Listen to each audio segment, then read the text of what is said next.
Hey guys, welcome back to my channel. And today's video is when they notice your pain after missions. Please don't forget to subscribe, like, and share, and let's get going. The door clicked shut behind you, the sound feeling overly loud in the relative silence of the apartment that you shared with Katsuki and Ijiro. You dropped your hero gear bag, letting it thump heavily onto the floor by the coat rack. A clear sign of how utterly depleted that you were. It had been a brutal 2-day operation, less of a single battle, and more a prolonged, relentless series of skirmishes against a complex villain organization. Your quirk, whatever its nature, had demanded a heavy toll, leaving your muscles singing a painful, low-frequency hum of exhaustion. The worst of it was the persistent, rigid ache that had settled deep in your lower back, a familiar souvenir from missions that required sustained, awkward bracing.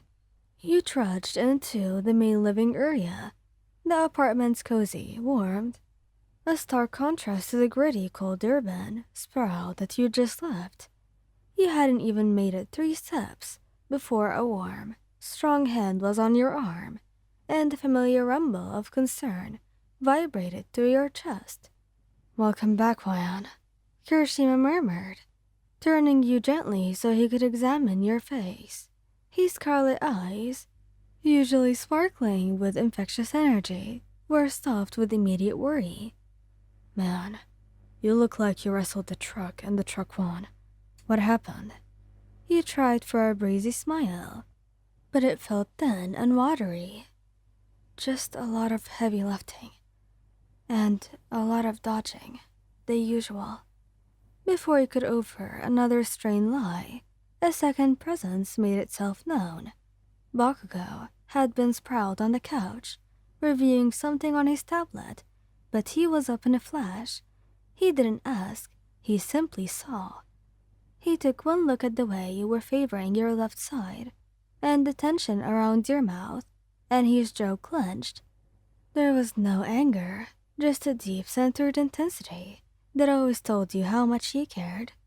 "The hell you mean the usual?" Bakugo snapped, but the harshness was purely a front for his concern. He stepped closer, his hands immediately going to your shoulders, his thumbs pressing into the tight knots under your costume's material. "Your whole back is tensed up like a damn steel cable. You're shaking, idiot."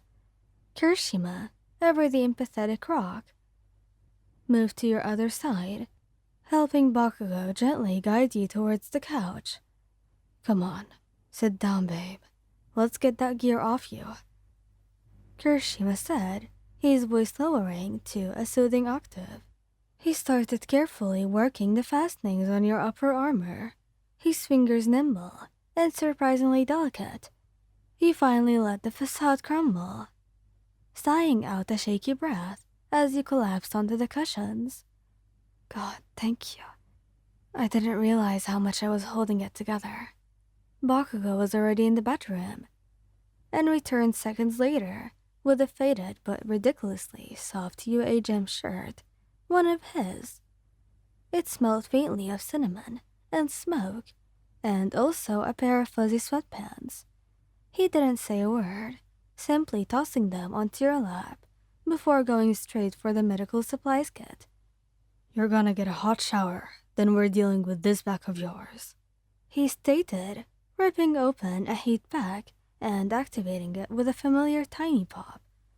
"I swear, one of these days I'm going to slap the commissioner who keeps sending you on these overextended ops." "Hey, it's fine. I'm just sore."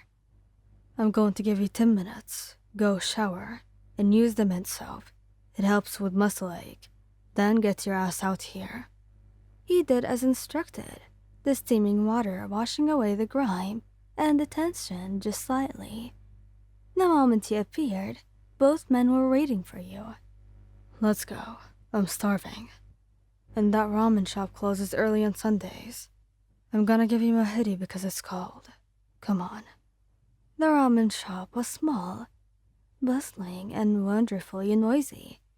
a perfect sensory distraction from the memories of the mission. You were happily between your two boyfriends in a booth near the back.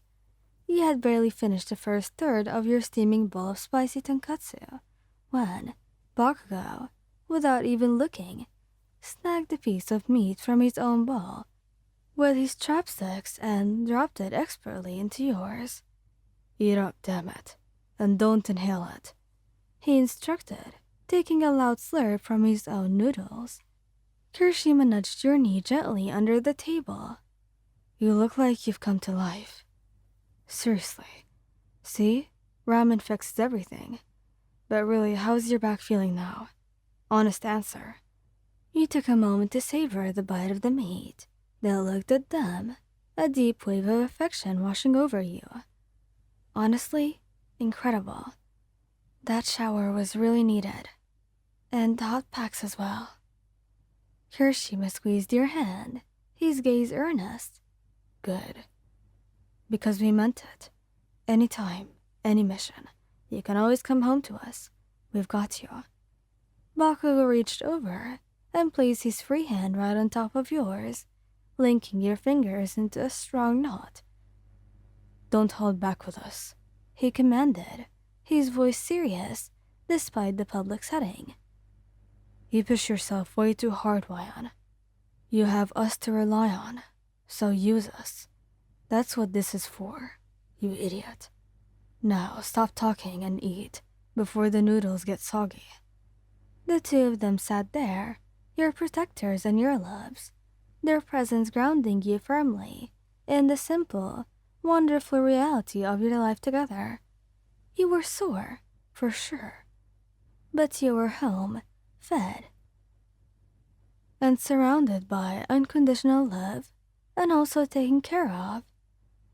Best mission debriefing ever, you thought to yourself, taking a deep, restorative breath of the savory ramen steam.